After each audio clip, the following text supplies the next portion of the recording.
Hello, everybody. Nice to welcome you back. This is the final panel for this symposium. So we've got 90 minutes of action-packed presentations to deliver to you. We have 4 speakers. I'm working on the understanding that you are going to speak, Greg. Yes. Brilliant. Okay, that's good. So yes, we've got 4 presentations today.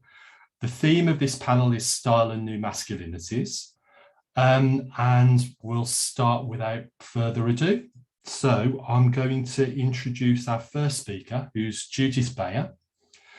Judith's a doctoral researcher in fashion and gender studies at the College of Creative Arts at Massey University. Her research focuses on the intersection of fashion and culture and the concept of gender fluidity in contemporary fashion design, which is a really contemporary debate in fashion studies. And she's going to be talking to us about Alessandro Michele's fashion design at Gucci. Thank you very much. Thank you, John, for that great introduction. I'm just going to start sharing my screen.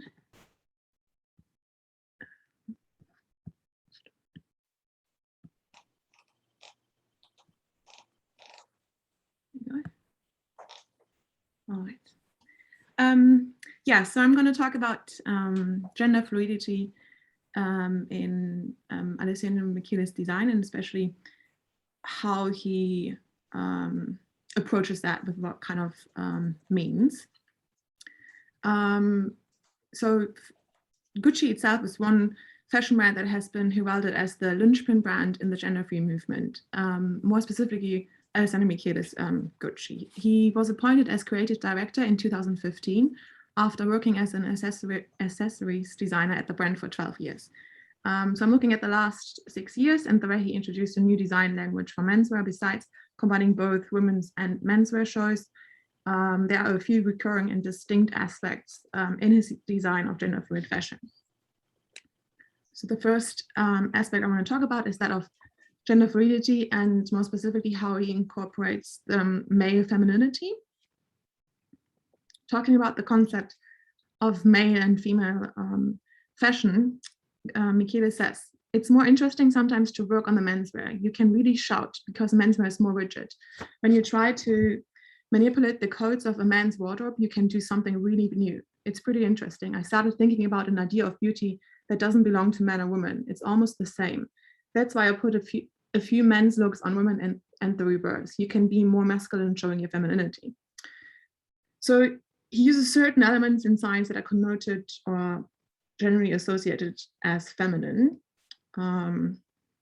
such as the following these details. So fabrics and prints, lace, soft knitwear, pussy-bow blouses, silk, velvet brocade, a lot of see-through and sheer fabrics, and also feminine coded symbolism, such as flowers that we see here or on the next slide, because floral prints are kind of like an important or major aesthetic in his approach. So with that, he kind of prompted a return and rediscovery of floral fashion for men. With the masculine renunciation, that also included that of fashion of flowery prints. If we think about the epitome of Western masculine style, the dandy, it's based on the premise of simplicity and the aversion of all forms of ostentatious embellishment. So while the beauty and delicacy of flowers is more often than not compounded with femininity, this incorporation of floral prints stands against the category of masculinity that stoically harbors associations of toughness and strength. In one of his show notes for the fall-winter 2020 collection, Michele talks about that concept a little bit more, so we'll quote a little bit from that. In a patriarchal society, masculine gender identity is often molded by violently toxic stereotypes. A dominant, winning, oppressive masculine model is imposed on babies at birth. Any possible reference to femininity is aggressively banned, as it is considered a threat against the complete affirmation of a masculine prototype that allows no divergencies. the model is socially and culturally built to reject anything that doesn't comply with it.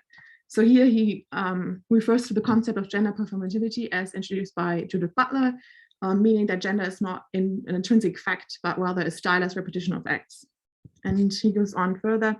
It seems necessary to suggest a desertion away from patriarchal plans and uniforms, deconstructing the idea of masculinity as it has been historically established. It's time to celebrate a man who is free to practice self-determination without social constraints, without authoritarian sanctions, without suffocating stereotypes.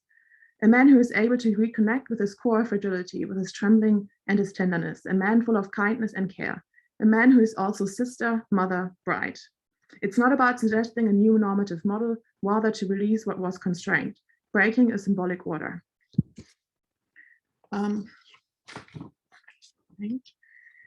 So he implements this breaking of constraints of the chains of masculinity through the silhouettes borrowed from traditionally feminine clothes. So we see here, for example, an A-line coat, the baby doll top, high-waisted jeans, and generally the focus on an accentuated waist through crop tops, waistcoats, or belts. He further plays with the contemporary notion of gendered colors, particularly the concept of pink for girls and blue for boys. The gendering of colors itself is a construct. Historically, pink or red was seen as masculine, particularly in babies, as pink cheeks were considered evidence of health. Here in the examples we see, Michele uses both pinks and soft tones to subvert the hegemonic norm of masculine clothes as simple, toned down, and particularly in blue. The second concept that he implements is that of bricolage and nostalgia.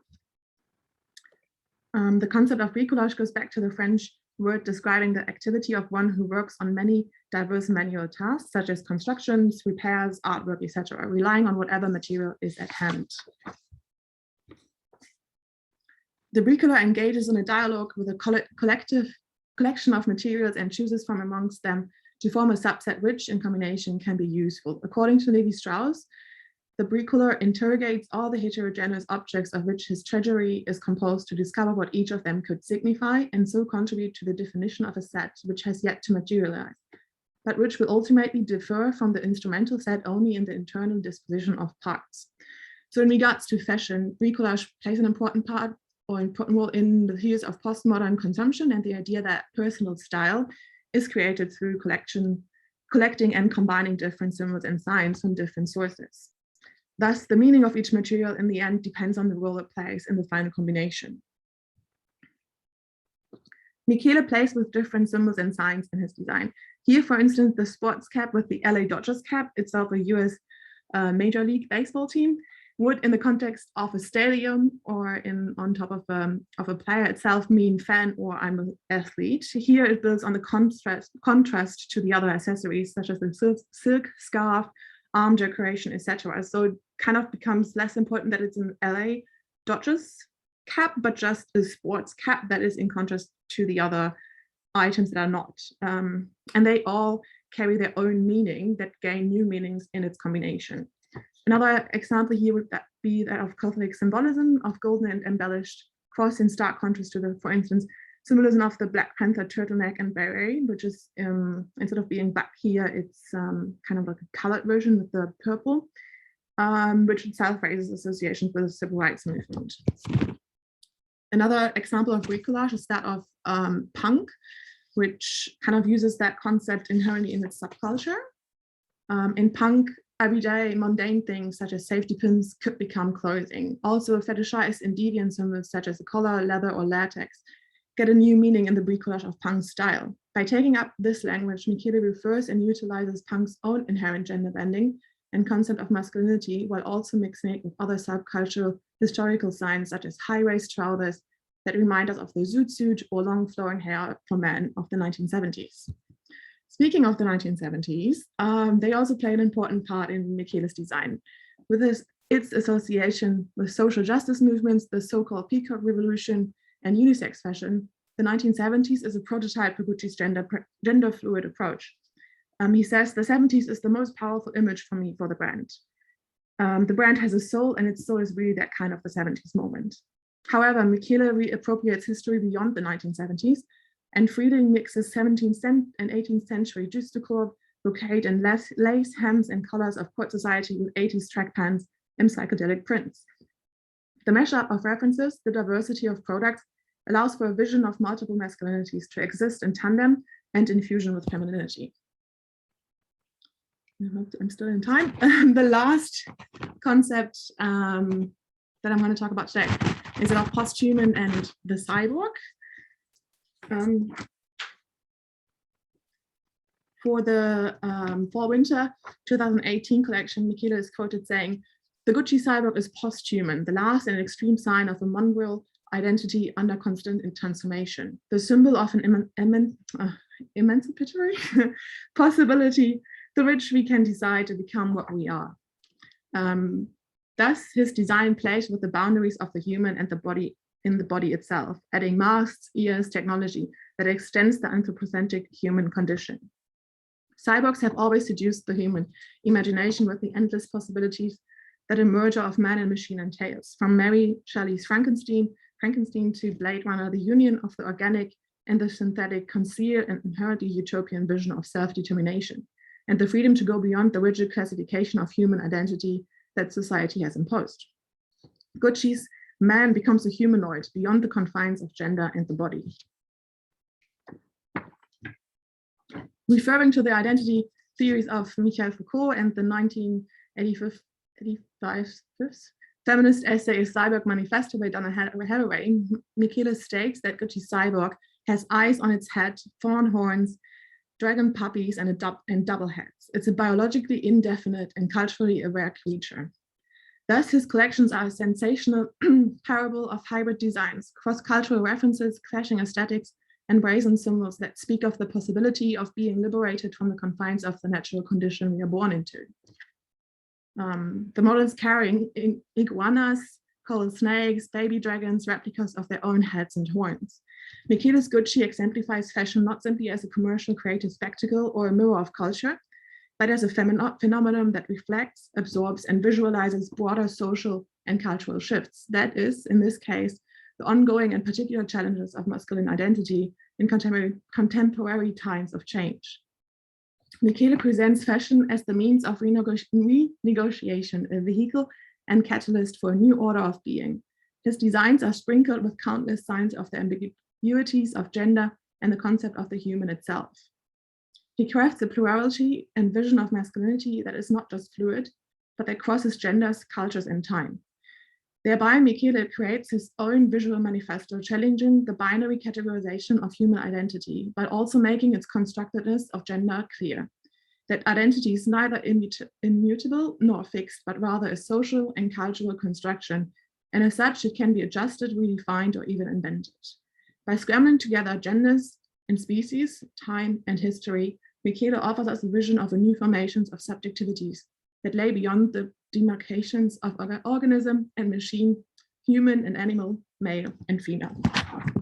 Thank you. I don't know how to stop this. Thank you, Judith. We should also take this opportunity to applaud Judith because she's joining us from the Southern Hemisphere, and it's 3 o'clock in the morning where Judith is. So this is true commitment to scholarship, I think. Thanks very much, Judith. Right, let's move on to our next speaker. Our next speaker is Carolin Becke. Carolin is a Sasakawa-funded doctoral researcher at the School of East Asian Studies at the University of Sheffield. Her research is situated at the intersection of dress and visual culture studies, Japanese studies, media studies, sociology, and anthropology. So truly interdisciplinary. Her PhD is analysing kimono culture within contemporary Japanese society, focusing on dress worn to the coming of age celebration to discuss how normative gender ideals are negotiated by individuals and by subcultures. And that's the topic of today's presentation too. So over to you, Carolin. Thank you. Thank you, John. Right, let me start presentation. Oops. Okay, I hope you can see this. So once again, thank you everyone for coming. Really happy to be here and be part of this symposium. This research is part of my PhD thesis, and it's one of my chapters where I discuss a man's kimono at the coming of age day. And it's based on 6 months of field work I conducted in 2018 in Japan. So I'm going to start to kind of contextualize my research. I'm going to start with a brief history of men's kimono. So in the past, many forms of men's and women's kimono existed in Japan. There was a particularly thriving kimono fashion culture during the Edo period, which was a largely peaceful period of Japanese history starting in 1600. On the image on the left, you can see some illustrations of some of men's kimono. During the Meiji Restoration, in an attempt to position the Japanese nation as equal to European nations, many parts of Japanese society, such as governmental structure, law, and education, were reformed. Men started adapting military uniforms in the public sphere within this setting. And this also led to the distinction between wafuku, so Japanese dress, and yofuku, Western dress. In another image on the slide, you can see an image of the emperor of that time. And as you can see, he's dressed in a European military uniform in 1873. Since then, over the decades, the image of particularly a woman in a kimono came to represent the Japanese nation. Kimono became in this way gendered and recasted not as a garment of everyday life, but as a traditional costume worn during ceremonial occasions.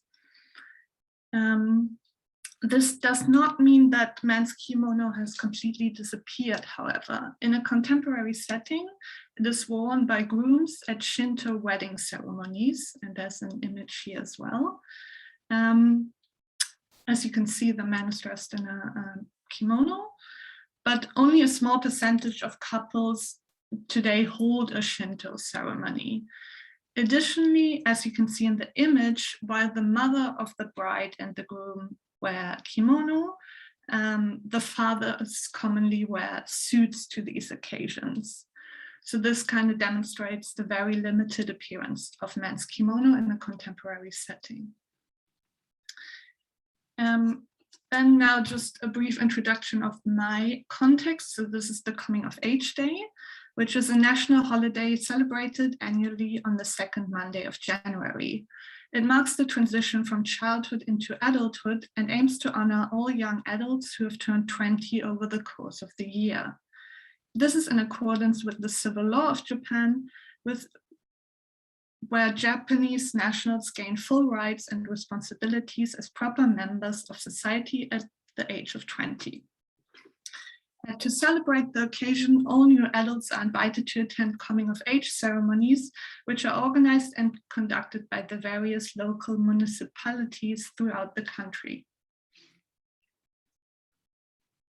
So now coming to dress at the coming-of-age day. Dress has been conceptualized as a highly significant part of ritualized celebrations, and this is no exception when it comes to the Coming of Age Day. In general, no official dress code is enforced, so the choice of dress is reliant on the attendees' common sense. When I observed the Coming of Age ceremony in the city of Kyoto in 2018, I identified both suits and kimono as the two most popular dress choices for young men. While suits were worn by the majority of the attendees, a fair amount, a rough estimate would be 20 to 30%, wore kimono. So while kimono forms part of men's dress culture on the day, this is not depicted in some parts of the visual culture surrounding it. Throughout articles and online reports by the major national newspapers, for example, young men are exclusively depicted as being dressed in a suit matched with a collared shirt and tie. Men dressed in kimono hardly ever make an appearance. And you can see some of the examples on the top This is a very representative images of a young woman in a kimono and a man in a suit.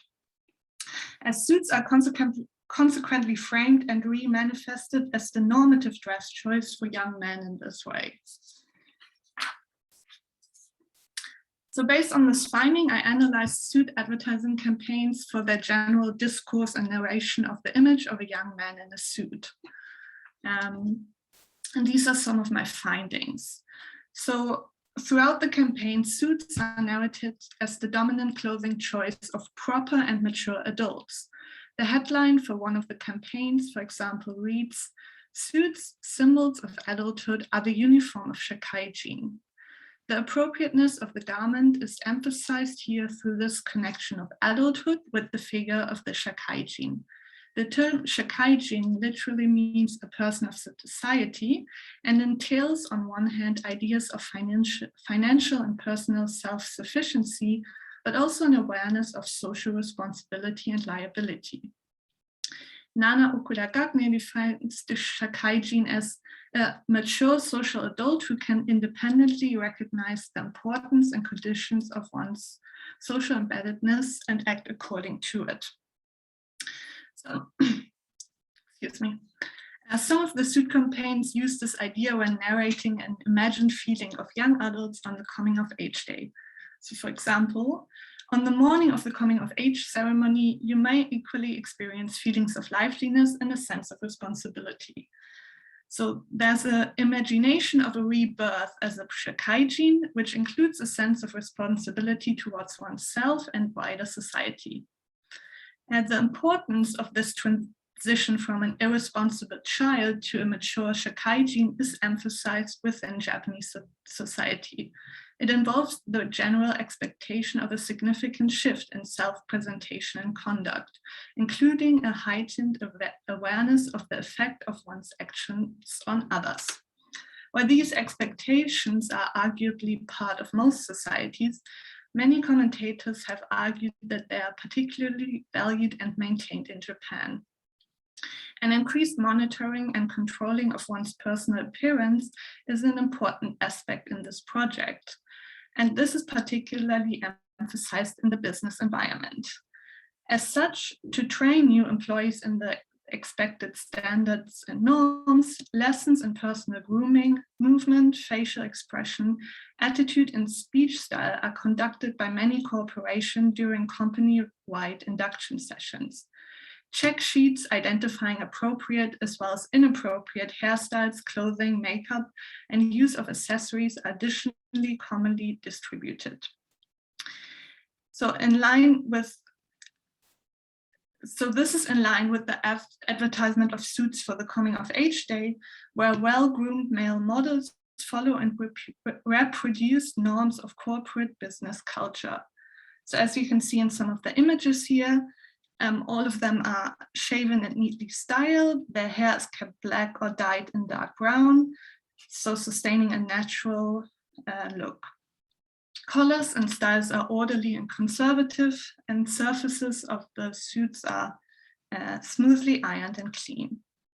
The aim of these elements is to create an impression of a capable and confident young man, similar to the appearance expected from recently hired employees of big corporation.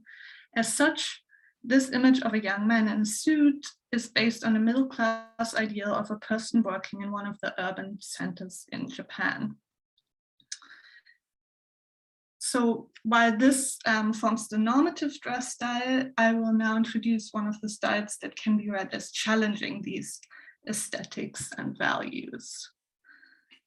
So this is the Hare hakama. And Hare in this setting means bold, and hakama is a form of men's kimono. I will now discuss the characteristics of the style and pointing out how they challenge normative ideals in relation to manhood and dress. So the first point I would like to discuss is Mei Datsu. So the notion of Mei Datsu, or standing out, is a significant characteristic of this dress style. Rather than plain fabrics, which are often used on suits, bold patterns and motifs are used to make a visual statement. Fabrics in bright primary colors are intended to catch the eye of onlookers. You can see here in the images there's different degrees of flashiness and over-the-top aesthetics. On the image on the right, for example, you can see elements and accessories such as wings enlarging the surface of the body, and in this way kind of creating a larger-than-life figure. So this idea of Mei Datsu is contrasted with the more restrained performance expected from mature young adults in suit.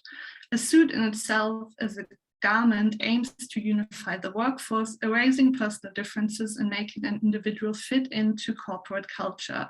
The Hare hakama style counters these notions through aesthetic and performances which aim to grab attention and make the wearer stand out. Another element of the style is the notion of group affiliation and belonging. And I'm going to show a short clip so you can get a better idea.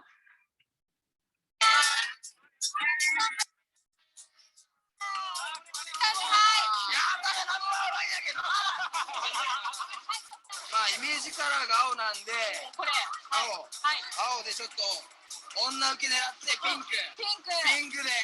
赤の特徴は自分たちのように熱い男。So just shows some of the dress styles. And as you can see here, the outfits are often coordinated with other members in a group. Individuals wear similar or even identical dress ensembles with a clear design underlying all items. It is consequently easy to identify the affiliated group of an individual as well as distinguish groups from one another. Again, in contrast to suits, which symbolize a connection and commitment to one's workplace, the Hare hakama in this way visualizes one social circle and emphasizes existing effective bonds to friends and peers. Another element that comes into play here is of this notion of belonging is the connection to one's hometown. So many of the young adults hold custom-made accessories and props, such as banners and flags, and these are used to display the name of a group's hometown, as well as the member's individual and, if existent, group name. So again, also very similar here, while a lot of young people move away from rural areas to the urban centers of Japan to aim for a career in a big corporation, and in this process dressing in a suit for a job interview, these young adults, on the other hand, demonstrate their pride and sustained connection to their hometown through dress. And the last point I would like to discuss here is the posing in photographs. So particularly photographs serve as a vehicle for a performance of the Bosozoku masculinity. And Bosozoku was a working class subculture of the post-war period. On the left, you can see an image here taken. And this is a subculture of young men and women driving around suburban areas and staging so-called bozo drives. And the subculture revolved around speed, thrills, and extreme customization of vehicles. So as you can see on the other pictures, a contemporary image of a group dressed in the Hare hakama style. So they kind of perform this idea of Bosozoku masculinity. Members straighten up and push their chest forward, while kneeling individuals spread their legs and widen their shoulders. A straight facial expression with the gaze fixated on the camera is additionally part of this performance. These young adults consequently aim for slightly threatening and intimidating posture, displaying the notion of bold working class manhood. So in conclusion, so this Hare hakama style can be read as a counter-normative style in the way that it challenges the normative aesthetics and values embodied by the image of a young man in a business suit. This does not mean that young adults dressing in the style consciously aim to challenge these norms, however. When I interviewed Ikeda Miyabi, which was one of the seamstresses who produces many of the costumes, she told me that she always regarded the style as quite normal, and that she was really surprised when she heard of social commentators who labeled the style as brazen and gaudy. So while this comment does question the importance of the idea of counter-normativity in this, once again, while this comment does question the importance of ideas of counter-normativity in the style's motivation, I would argue that it does widen, the style itself does widen the outlook of what a young adult man in contemporary Japan looks like. Thank you for listening. Thank you very much. Thank you, Carolin. That was fantastic. It was really interesting. So our next speaker is Catherine Gallais. Catherine's a social anthropologist, and she specialises in fatherhood and masculinities. She recently finished her thesis at Hull University, and her thesis focused on full-time fathers in the United States. She now works at the University of Strasbourg. Her next piece of writing is entitled "I Have a Hard Time Not Worrying About My Son." And that's an intersectional analysis of men's narratives on the meanings and the practice of full-time fatherhood in the United States. It's going to be published in an edited collection called Men and Their Welfare that comes out in 2023. Her interests are centered on issues of social justice, intersectionality, race and racism, childcare, and embodiment, and always in relation to fathers and men and masculinities.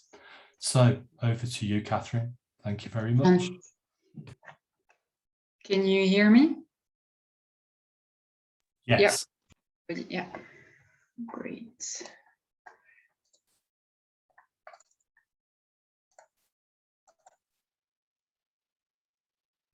Is that working for everybody? It is.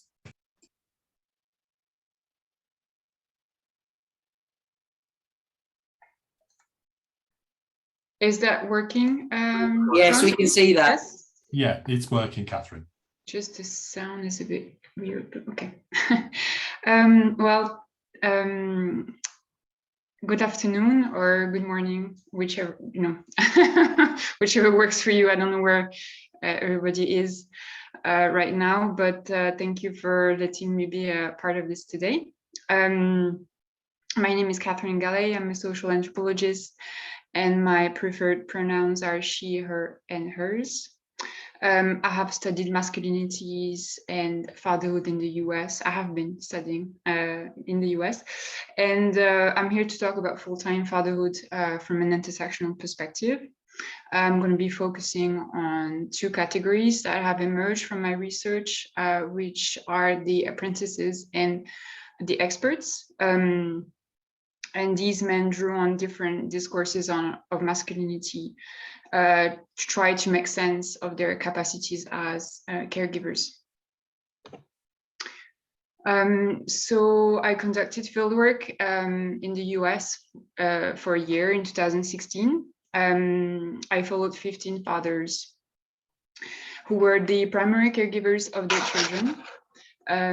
They came from different backgrounds in terms of race, sexuality, faith, class, and so on. Some came from New York City, some from other states. And I conducted an ethnographic study. So I focused on participant observation. I spent time with them, with their families, their friends. I interviewed all of them, sometimes multiple times throughout the year. I became part of a support group for dads. I participated to many events, whether it was small, like a music class for a small group of dads and their children in Manhattan, or a big event like a 3-day convention for 140 at-home dads in North Carolina. So a bit of context in the US. Men are defined primarily through they're defined primarily as workers. They have to put together a package deal of masculinity, which consists of marriage, family, house, and work. And even when they're fathers, their most important role is the one of the breadwinner. Men are not prepared by society to take care of their children full-time, to be a primary caregiver. They are actually not taken seriously as parents. They are seen as the helper or the part-time parent or the bumbling assistant. They're always fun. They're always depicted as being incompetent, not being able to change a diaper, for instance, in ads or TV shows, movies, depending on their race and class. That depends as well, but yes, and mothers are again, also depending on race and class, but yes, some mothers are going to be constructed as the exclusive parents, more able, associated with care. And in the meantime, there's been an increase of fathers who are the main caregivers because of the economy. For instance, the 2008 recession impacted men more in terms of jobs. So a lot of men lost their jobs. There's been an increase of fathers who have become at-home dads or single dads, or there's been more gay dads as well, having access, becoming dads. More men sharing custody as well in the last 20 years. So the question is, if traditional masculinity, which is associated with power, control, independency, responsibility, competence, what happens when men who are not prepared by society to take care of their children full-time become primary caregivers? What happens?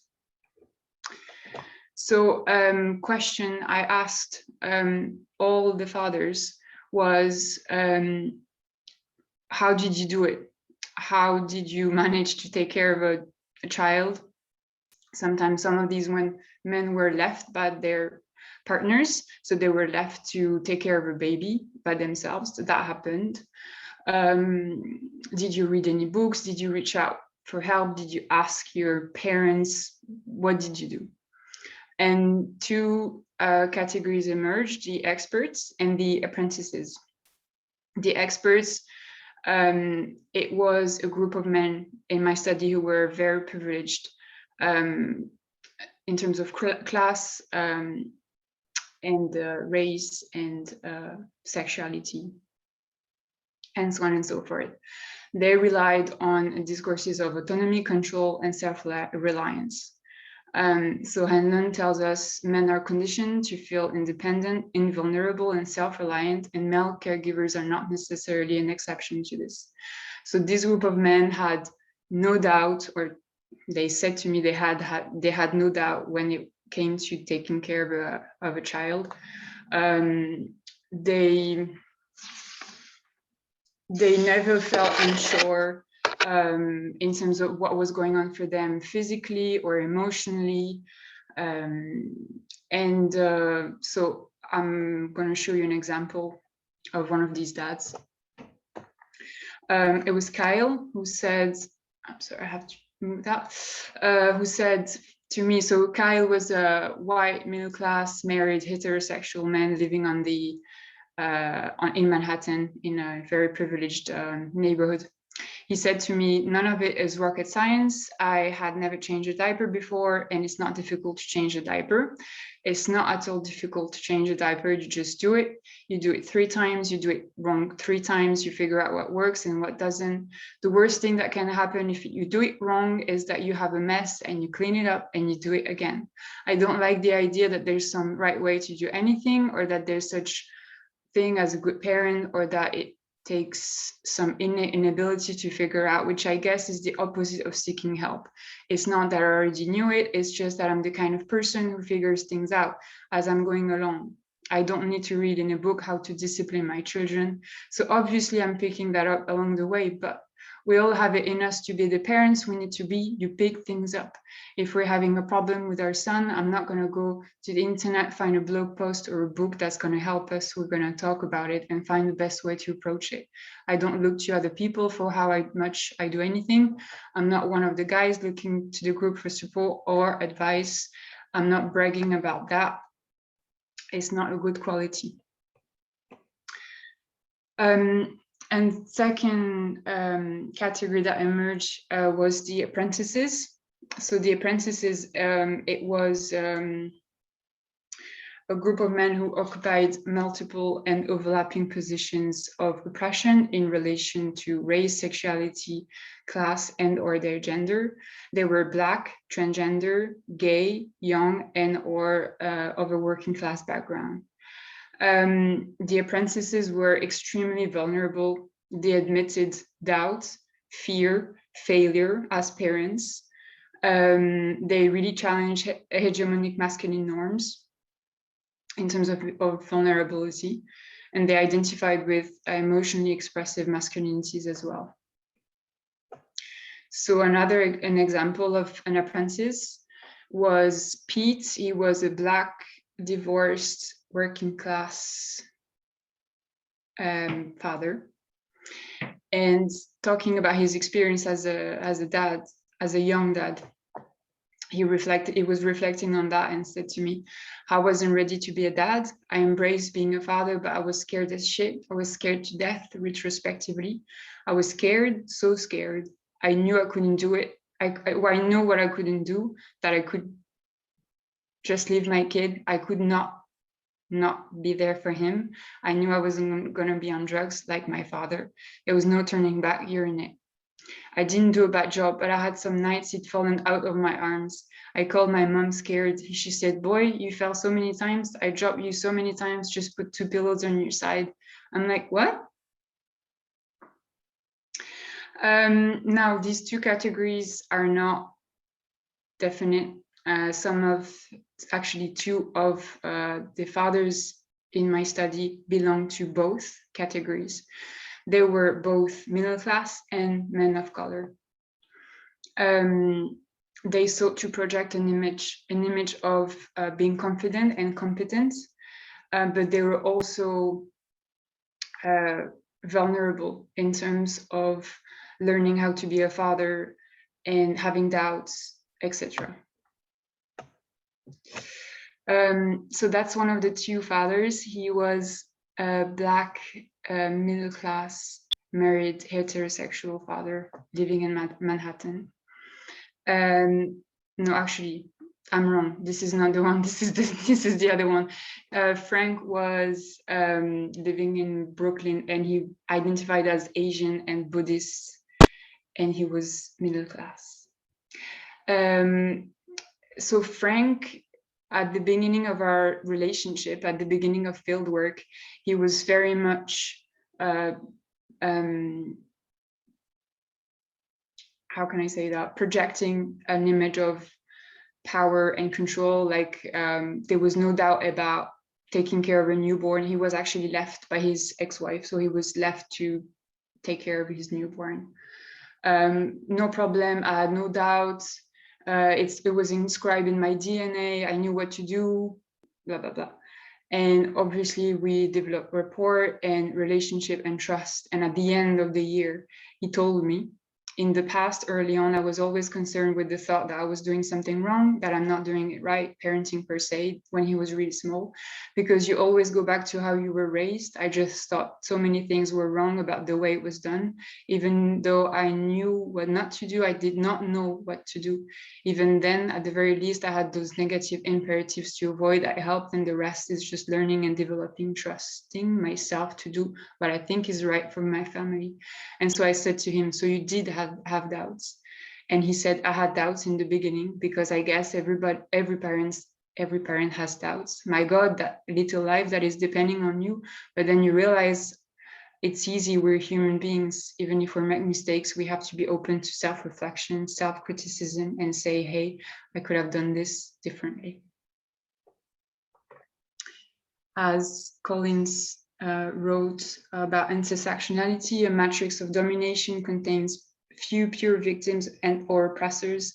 Each person derives varying amounts of penalty and privilege from multiple systems of oppression which frame everyone's lives. So it's never entirely black or white. In conclusion, I don't know if I have to speed things up, but I'm almost done.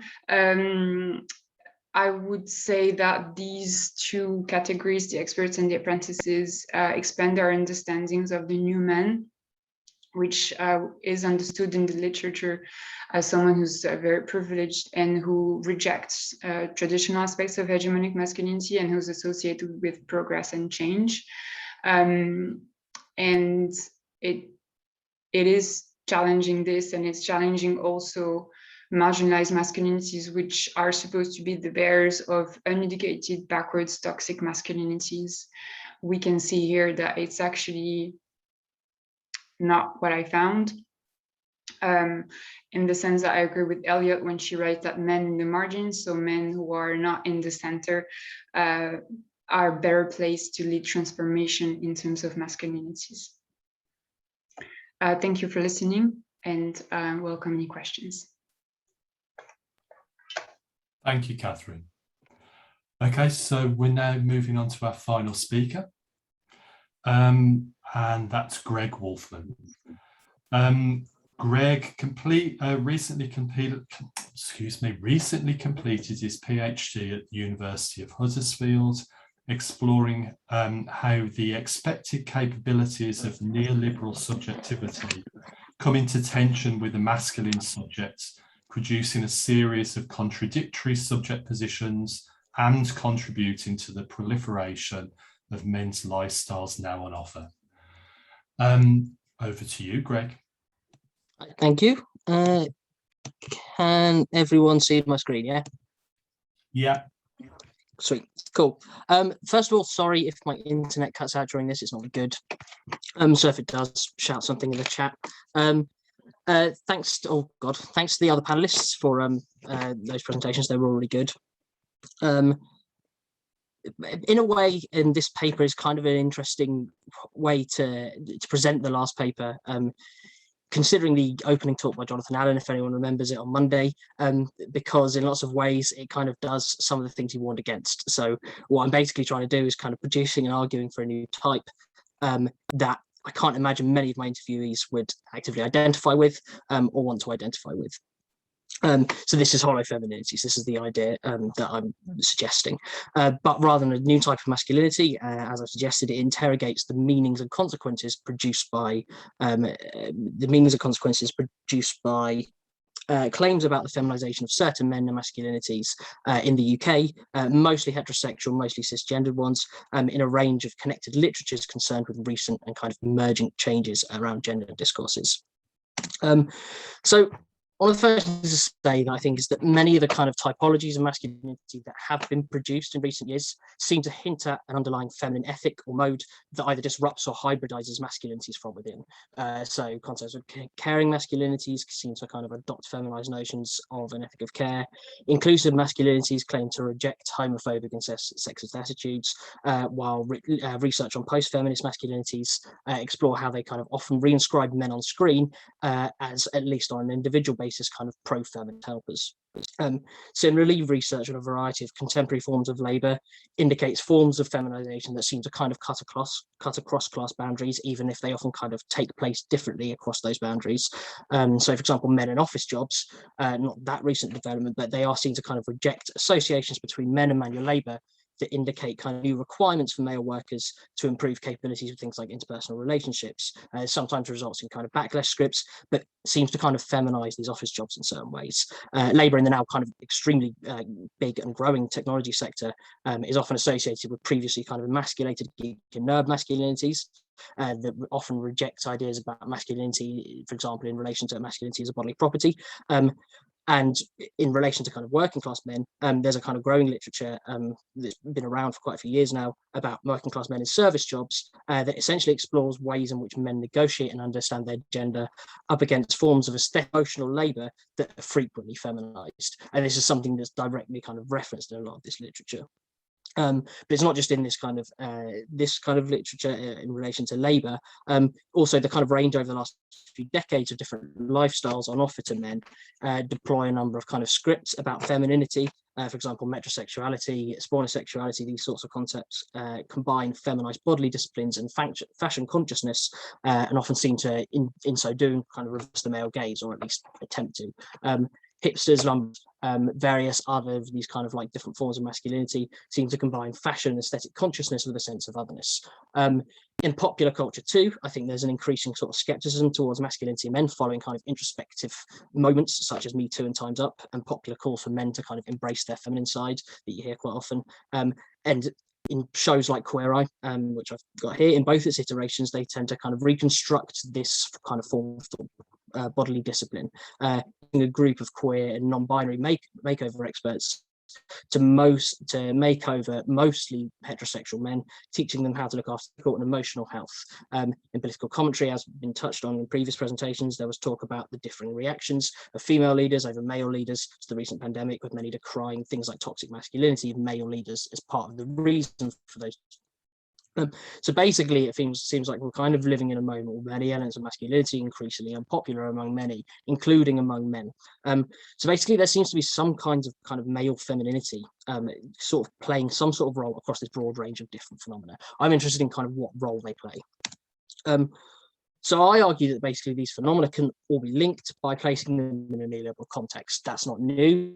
Many people have done this. So Charlie Walker, Stephen Roberts, Labour and Neoliberalism, which explores some of those ideas about kind of middle class and working class labour that I mentioned earlier. Jamie Hakim argues that spawnosexuality and other forms of kind of male bodybuilding arise from neoliberalism's kind of feminizing axiomatic. So the idea that neoliberalism in turn creates a kind of feminized subject has been around for quite a while. So Rosalind Gill argued in 2009 that it appears the disciplinary subject of neoliberalism is feminine. She relates this to ideas about kind of bodily discipline, working on the self, transforming the self, ideas about kind of neoliberal individualism. Many of the areas explored above seem to explored previously that I mentioned earlier seem to kind of indicate certain feminized features of a neoliberal subject who struggles to adapt to a neoliberal capitalist demand to feminize. So we can kind of list off all these kind of different features of neoliberal subjectivity that have been explored without going into too much detail, because I want to focus on the field work. So for example, the growth of freelance work, the importance of teamwork, the increasing relevance of aesthetic and emotional labours, capacities for cooperation, teamwork, care and flexibility, the decline in manual labour. All of these seem to kind of overdetermine a neoliberal subject who is coded, at least in part, as feminine. So these forms of femininity seem to thereby kind of hybridize what we might understand as neoliberal masculinities, the exact nature of which has probably been kind of underexplored in literature about hybrid masculinities, as in the very kind of like one of the first formulas by Bridges and Pascoe, where they literally talk of men's selective incorporation of performances and identity elements associated with marginalized and subordinated masculinities and femininities. Basically, the question I'm asking is, so what happens to men when the ideal subject, the ideal neoliberal subject in this case, is at least somewhat feminized? So I argue that the incorporation of femininities by neoliberal masculinities takes place in a specific way. Basically, they are commodified forms of femininity that are hollow of substantive material relation to existing forms of femininity. So I call these hollow femininities. They are selected performances and identities that recuperate masculinity for a neoliberal era via a commodified form of femininity that is hollow of that substantive material relation. So as commodified forms, these both undermine femininities and remain congruent with neoliberalism. So this presentation will explore three modalities of these hollow femininities in my fieldwork, which I'll talk about in a second. So these are the incorporation of otherness into men's performances of gender, feminized bodily disciplines performed by men in relation to labour, and rejections of the gender binary that deploy both neoliberalism's feminized subject as well as its normative individualism. So the data used here is from my PhD research, which took place in 2017. There was a series of interviews with men around the UK, basically, that recruited on kind of many of the bases outlined in the literature previously. So these categories were who identified as feminine, men who use cosmetics, men who either identified or had been identified by others as metrosexual, hipster, etc., or men who worked in service sector jobs as well, men who worked in ways or spaces that mix work or domestic spheres, such as bloggers, or men who work in offices that double as leisure spaces and things like that. So the aim of this research was to explore femininity in all these kind of different areas in relation to this literature on kind of like men and neoliberalism. So we're saying all these men, all the men, if I didn't discriminate about it, but all the men that were recruited were heterosexual men and cisgendered men. And all the men, all the interview data that I discuss here were men who were recruited on the basis of their jobs. So considering that kind of relation to labour and the neoliberal subject. So these were a mixture of interviews and focus groups. They were transcribed and they were subjected to discursive psychology analysis. So basically this is where speech is taken to construct subjects in certain ways that reflect existing discourses. So speech and talk are understood to kind of construct realities as well as reflecting preceding discourses and negotiate them kind of in the situation. All the names used here obviously are pseudonyms. So the first modality I'm exploring is this idea of men performing otherness. So lots of the men I distance themselves from masculinity, but strategically adopted other positions, often setting up gender binaries and positioning on the feminized side of those binaries. So here, Iggy worked for a small technology company that developed apps. And in the interview, much of the conversation revolved around ideas about geeks and nerds as masculine identities and to what extent they were. In this extract, he's contributing to a conversation about to what extent he feels masculine. So he says, there are aspects of it that probably do fit in with it and aspects that don't fit in with it. With this kind of entrenched idea of masculinity. He says, I put up some pictures yesterday, which meant I had to nail some stuff to walls, measuring it out and stuff. And I thought, oh, this doesn't happen very often. But then I'll find that we both have full-time jobs and she's extremely successful. So this is his girlfriend he's talking about. And it's just stupid stuff like I probably iron more than she does. I kind of weirdly enjoy it. So here he articulates a kind of qualified distance from masculinities, which he achieves by invoking a gender binary of domestic space against workspace. He positions himself on both sides of this divide. So he says, aspects of it probably do fit in with it and aspects that don't. And he also positions his girlfriend on the kind of work side of that. So she's not on both sides, she's on that side. So he produces this binary in conjunction with another gender binary of success and failure, which is specifically defined in career terms. So he talks about work. There are two things to say about this, I think. First is that he re-entrenches both binaries as gendered by making his positioning on the feminine side abnormal. So he says he weirdly enjoys it. He doesn't just enjoy it, it's weird that he enjoys it. And second, in linking these two binaries, he attaches his performance of domestic labour to narratives about career success, feminizing himself in the context of the types of paid and unpaid labour that he and his girlfriend perform. So his othered and potentially feminizing position of himself is not separable from the existing discourses around gendered labour. Gendered labour was also the background for a variety of conversations about feminized forms of bodily discipline, which is the second modality that I'm going to talk about now. This focus group, this is taken from a focus group, so it was with 3 employees of a men's clothes shop. There's only 2 discussed here, with 2 reactions here. So in the first, the conversation with Freddie was about the whole group's kind of general thoughts on masculinity today. So after a bit of confusion, I edited it down so it's not huge amounts of text, but he was talking about whether there's more or less care and appearance, and he wasn't quite being clear. So I asked him to clarify. He says, I said, is there more care and appearance or there's less? He says more, hence why people go to the gym, because they're actually caring about their appearance. So what Freddie does is he constructs a form of masculinity that artificially inscribes masculinity onto the male body via the gym, borrowing a bodily discipline, often kind of formally seen to be the kind of reserve of women. So the second part of this, I will slow down, sorry. The second part of this is from later on in the same focus group and a different participant who I asked about how they would characterize the kind of work they do. So Riley says, when I used to work in a kitchen, I'm not saying that I'm old. I worked in a primarily man kitchen. It's very full on, fucking this, blinding. It's what you'd imagine if we were like down the pub. They're just having pub conversations, like extreme in your face, proper laddie lad kind of manliness. Whereas we are slightly camper, not gonna lie, guys. We're not the manyest of men, if that makes sense. So Riley immediately characterizes service work, and specifically in this clothes shop, as feminized, using a comparison to an extreme masculinity in kitchens. So when he says this laddie lad kind of manliness, he uses the word camp to describe and characterize himself and his labor, which mostly seems to stand in for feminine. This is a subjective view of the time, but like none of those participants in this group presented as anything that I think you could reasonably say was camp. So it's at least a qualified repudiation of masculinity made in comparison with the professional kitchen. So both of them at separate points in this conversation characterize a new form of masculinity that invokes a feminized bodily discipline in response to their labor, particularly. Riley in particular seems to revel in calling himself camp. So he laughs at this idea. Finally, I'm going to explore this idea of kind of rejecting the gender binary. So this idea of kind of enjoying emasculating labels was interestingly a kind of theme of the data set.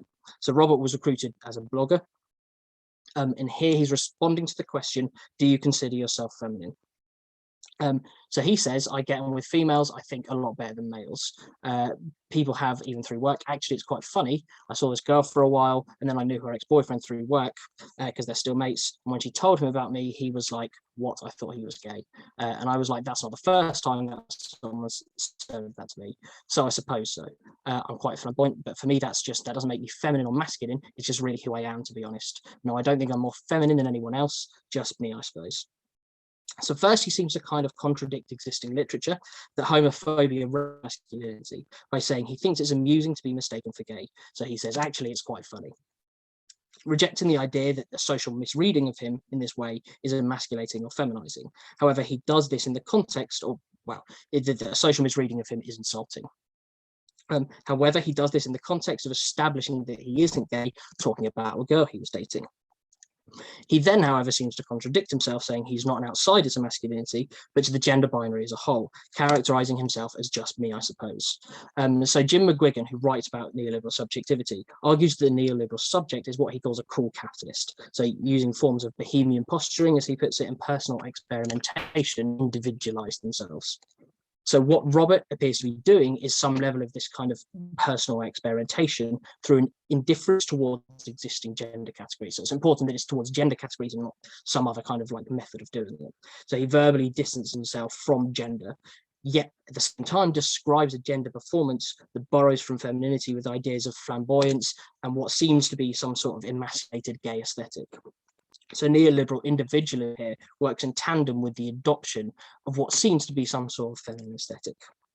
To make some concluding comments, so the participants, all of whom were recruited to talk about their masculinity on the basis of their work and their labor, invoked and deployed tropes of femininity largely defined by kind of patriarchal binaries of public and domestic, of masculinized and feminized bodies, and tropes of gendered friendships and the emasculation of gay. These tropes were used frequently to hybridize masculinity, strategically borrowing from femininity. So I argue that femininity is used here as a kind of non-physical commodifiable skill, skills that people literally do buy today in business workshops and classes about teamwork or learn from self-help books. Taking on femininities, these hybridized neoliberal masculinities shed the existing meaning from the femininities that they imitate. So they take these patriarchal feminine tropes, strategically adopt them in relation to labor, and in so doing, commodify and shed meaning from them. So this is the sense in which I argue that hollow femininities are hollow. Rosemary Hennessy, though writing in relation to the commodification of queer cultures, argues that when the commodity is dealt with merely as a matter of signification, meaning, or identities, only one of the elements of its production, the process of image making it relies on, is made visible. This process, she says, does little to assist queer cultures, instead undermining the culture and rendering invisible those for whom it originally spoke. I argue something similar is going on here. Thank you, and sorry for speaking too fast. Thanks, Greg. Everybody gets nervous when they're presenting papers. I could follow you, but usually I race through things and suddenly get a very dry mouth. You can try and breathe again now. Colleagues, thanks for these presentations. So, questions or comments, please, from the audience, raise your hands, and I'll come to you. In the brilliant, Jose. Yes, this is a question for Judith.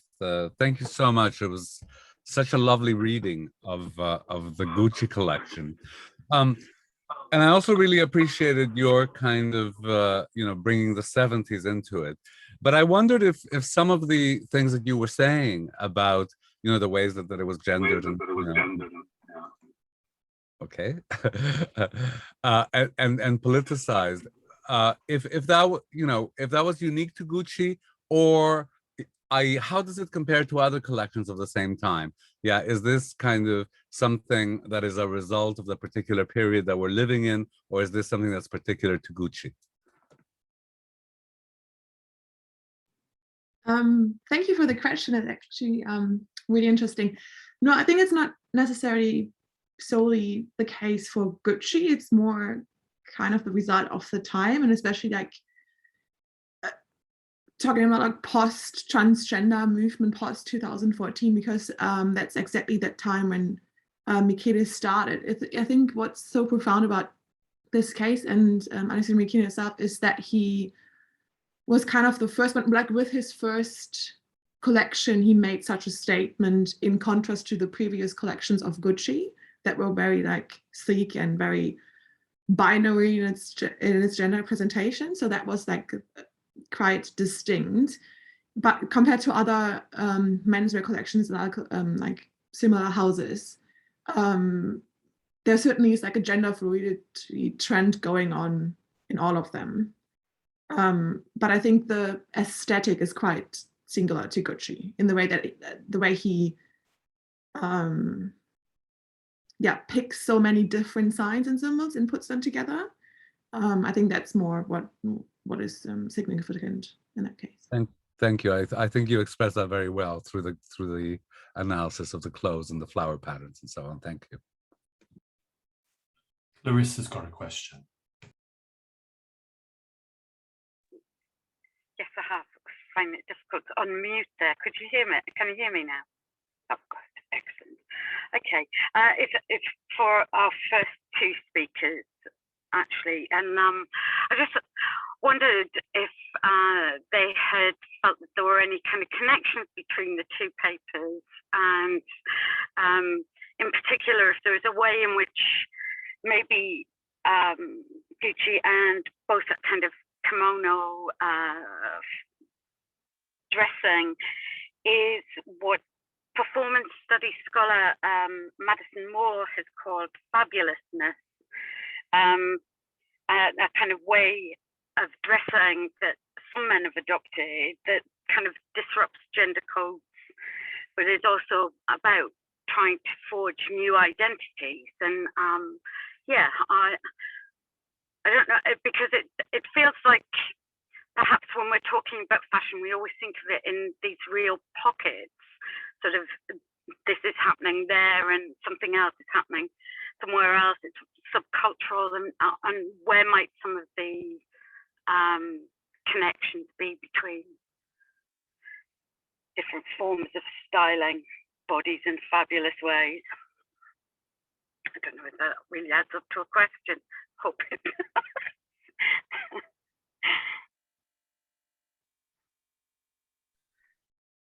Judith, do you want to say something? So you kind of, I couldn't hear all of that question, but if I understand correctly, it's whether there's a connection between the process of dressing. Okay, yeah, I mean, it's when we talk about high fashion, often that can get dismissed as a kind of, oh, that's just for a very particular kind of elite, and also with styles of traditional dress, and I mean traditional in that very ritualistic kind of dressing. But again, it's not everyday life. It's not normal forms of, not ordinary forms of dressing. But Madison Moore talks about fabulousness as something that is happening more and more, that it's a kind of, men seeking to look fabulous, and maybe they don't adopt the entire styling of Gucci, but little elements of it in order that then they can, you know, forging new forms of identity. That is, yeah, I don't know. I guess I'm just asking you for your perspective on some of that. Should I go first? Okay, I'm just going to go first. I think no, that certainly is the truth in that, and especially because Gucci is such a particular case that it's not particularly wearable for everyone, nor price-wise attainable. Yeah. But I think it is more an aesthetic that kind of trickles down quite a bit through different things. So I think what I was just thinking of was in one of his earliest collections, he did this pink bomber jacket, like a pink silk bomber jacket with like a kind of like a Japanese or Chinese pattern on the back. And I think a similar version then Ryan Gosling wore in Drive, the movie. And then there were parts of it, like different versions of it at Zara in the menswear collection. So I think it kind of like trickles down, but not in the whole look and the whole styling, just singular pieces that can be easily picked up by normal men, and not just like the performance of it, but like an everyday wear. And I was thinking about that, and like particularly accessories. I think are the things that are easily adaptable more than others. Yeah. Okay, thank you. I guess, yeah, I find this theory really interesting. You pointed out, Clarissa. I'm going to look it up after. I'm not familiar with it.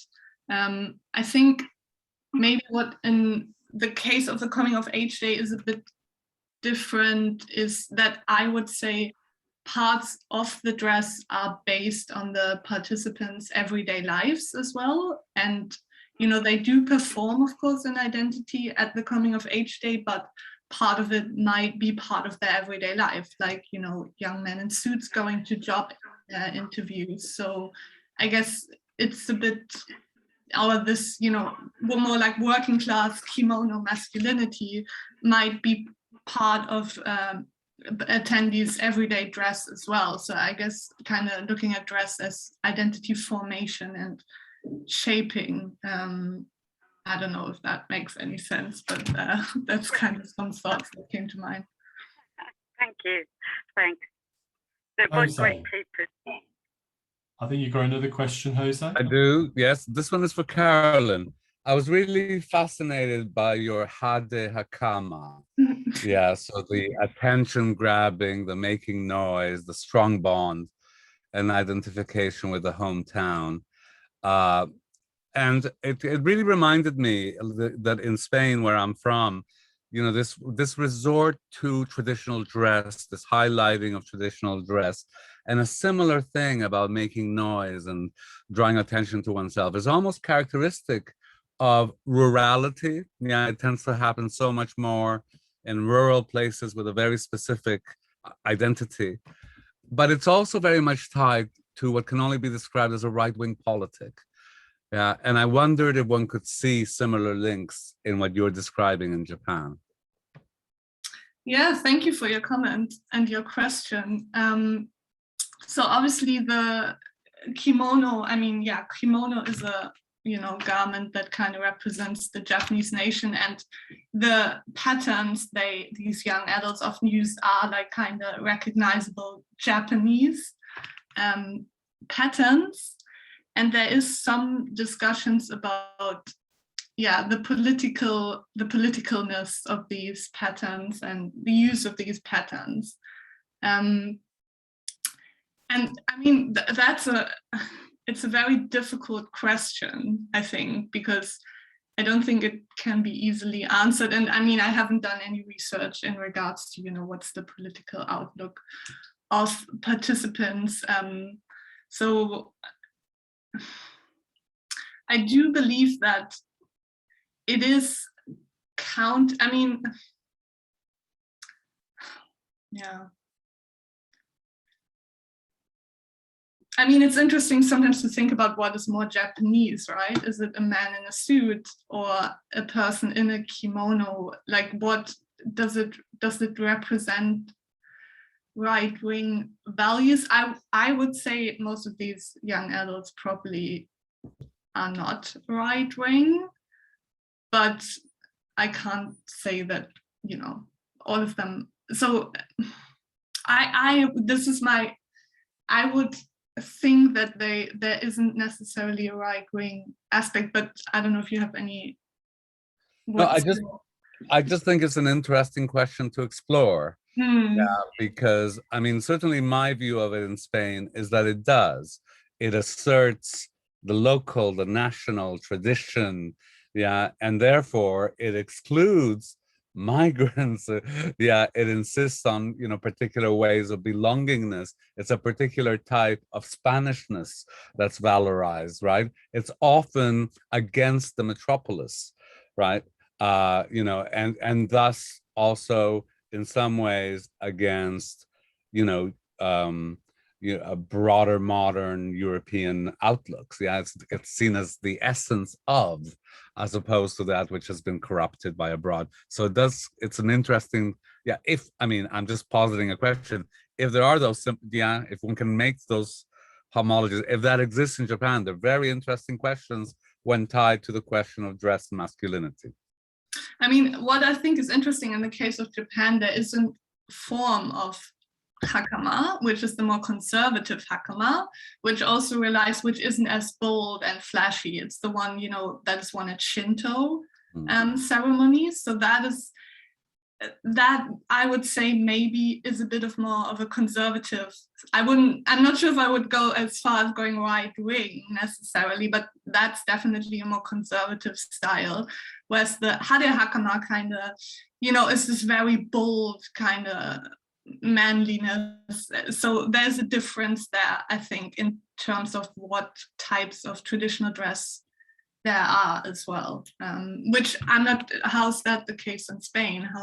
Is there like perceived to be one type of national dress? No, indeed it's the opposite. It's almost like every region has their own particular manifestation.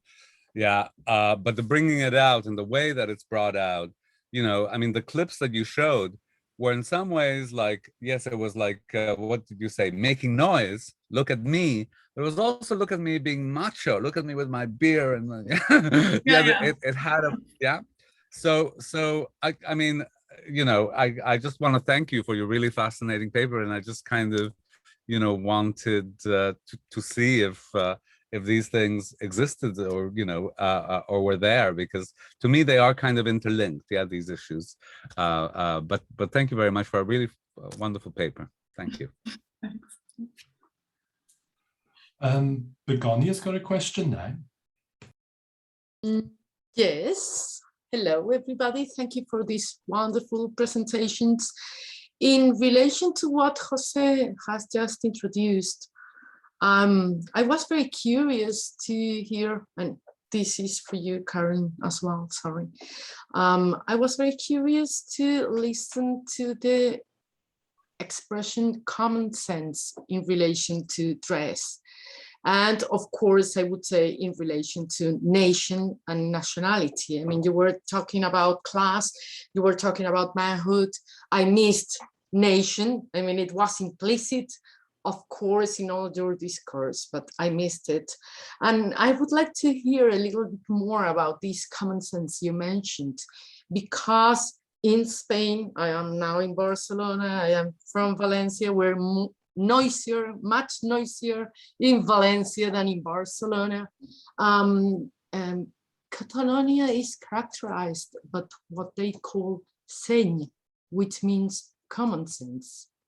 But that is not related at all with dress or national performance. It is related to character, to ethos, to the people's ethos. So I was very curious about this mention you made. Thank you. Yeah, thank you. I think with the common sense that what I used that when I said there's no dress code enforced on participants, but yeah, it's kind of people decide on common sense. I guess what I wanted to highlight there is that there is this discourse of normative dress, which is a suit, and then if it's that people might be more likely to adapt a suit because it is kind of regarded as common sense to wear a suit. So, but maybe I'm not using the term correctly here. Like it's not a term I greatly conceptualize in any way. Yeah. Well, it is not about correction. I think it is about exploring what this common sense makes in the way you perform manhood, class, and nationality through your dress. So, I mean, that's all. It's not a mistake or anything, you know, it's just, I was curious to find out more about that. And now that I am talking, could I go on a little bit with one question for Greg? I must admit you were talking a bit too fast for me, so please forgive me. If you've already answered, no problem. It was a big challenge, you know, so please forgive me if you've already explained what I'm going to ask, right? But I got the impression that from your exploration of men performing others through feminization of bodies and other techniques, you were, or even rejecting the gender binary somehow in relation to the neoliberal capitalism that is going through our bodies, they were in fact reinforcing binaries, not only the gender binaries, but also class binaries, success, failure binaries, and so on. Did I get the right impression? Yeah, I mean, I don't necessarily think the whole way through, but those things on which they were talking about. So, for example, the last extract with the guy called Robert, he started talking about, he drew this binary of kind of domestic labor versus labor in normal kind of paid workspace, positioned himself on the domestic side, and then instead of just saying I enjoy it, said I weirdly enjoy it. So in kind of like positioning himself on that side, he didn't just position himself on that side, he positioned himself on that side and marked that position as abnormal. Does that make sense? So as an example, it wasn't necessarily that they were doing it kind of like every time and constantly, but that was kind of like a common theme going through, that they would build these binaries, position themselves on one side, on the kind of feminized side, so to speak, and then make that an abnormal exception, even though they were all doing it. Yeah. Yeah. Okay. Thank you. Any more questions? I've got a question for Catherine, and I think it's a question that probably Clarissa will want to kind of chip in on as well, not least because the amount of times that we've talked about being a parent when we've spent time together. I wonder, Catherine, the extent to which, well, to begin with, your respondent Kyle seemed freakishly confident to me. I can't imagine any human being so confident about the process of bringing a child into the world and looking after a child. And while not having had any experiences before as well. And not wanting to draw on any kind of external reference point either. That's a very strong level of self-containment and self-determination, I think. I wonder the extent to which the kind of anxieties that you see expressed by your male respondents, how resonant they would be with female respondents in any case. It kind of struck me, in as much as there can be a universal experience, that being really anxious about the pressures of rearing children is a fairly cross-gender experience. Clarissa, what do you think? Oh. Hang on. Can you hear me now? We can hear you, yes. Oh, hurrah. Yeah, I thought there may well be some parallels with Boris Johnson, either today or yesterday, I can't remember which it was, agreeing that yes, he has 6 children and he spends a lot of time changing nappies. And the way in which he said it suggested to me that he had absolutely no experience of changing nappies. And there is something about a particular kind of confidence, isn't there, in some guys that it's really about, they're dismissive of the role of parenting in such a way that, because they're from such privilege, they don't actually have to do it. But I don't know, I thought the paper was fascinating actually for the different Thank you. Ideas around parenting, because no one, I mean, it's a truism that everybody uses, that no one gets a manual when you become a parent. But, some parents, new parents, are much more willing to engage with other people who may have experience to impart. But yeah, it's a weird one, because just thinking about why would Boris Johnson want to say that he's been changing a lot of nappies at the moment is, it feels like it's just an odd kind of attempt to get people on side when he's been such an incompetent in every other way. So at least he can change a nappy, right? I mean, I don't know. It's yeah, interesting. Did you speak to any of the spouses or partners? Yeah. I spoke to I spoke to their partners or wives and husbands. Yeah. Right. Did they back up the idea of being competent or not so competent? Or there's the concept that's called maternal gatekeeping, where mothers act as gatekeepers. The mothers of these children in my study were not, they were like, the gates were very, very much open, and the mothers were completely trusting their partners and husbands. They were extremely grateful as well. And no, in terms of competence, they were not questioning their the man's ability to take care of a child, which I think created a confidence boost as well, because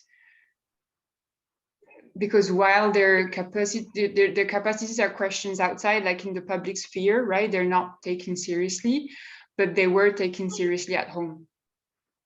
Right. Yeah. And also, I would add that confidence comes with practice. One father in my study had been a caregiver since the age of 7. He came from a Jewish family from Brooklyn and with lots of siblings, and he started taking care of a newborn from the age of 7. So when his child came along, it was actually his wife at the time, who had no experience before, who was lost, and he was not, because he had so much experience. Wow. Yeah. That's amazing. Yeah. Thank you, everybody. Thank you. Well, maybe that really is a side of masculinity in times of change. So I kind of feel like this is an opportunity for us to conclude. I want to say thank you to our 4 presenters today. They've been really fantastic papers and a lovely conclusion. I want to thank everybody else who's spoken so far and everybody who's been involved in this 3-day event. Thank you for attending. Have a nice day. Thank you, Bye-bye. John. And Thank there's you. a bit more to it, John, Oh. because we're meeting next week in the Many Movement event. We are indeed. Yes, this is a prelude to an actual physical event where real people are going to be meeting each other. So if you can find your way to Barcelona somehow, we'd be very happy to see you there. Yes, and if you cannot, you can follow us via streaming. Yeah. But better if you can come to Barcelona, even though it's cloudy now. Thank you, everybody. Thank you again. Thanks a lot to Bye-bye. everybody. Thank you. Thank you. Bye.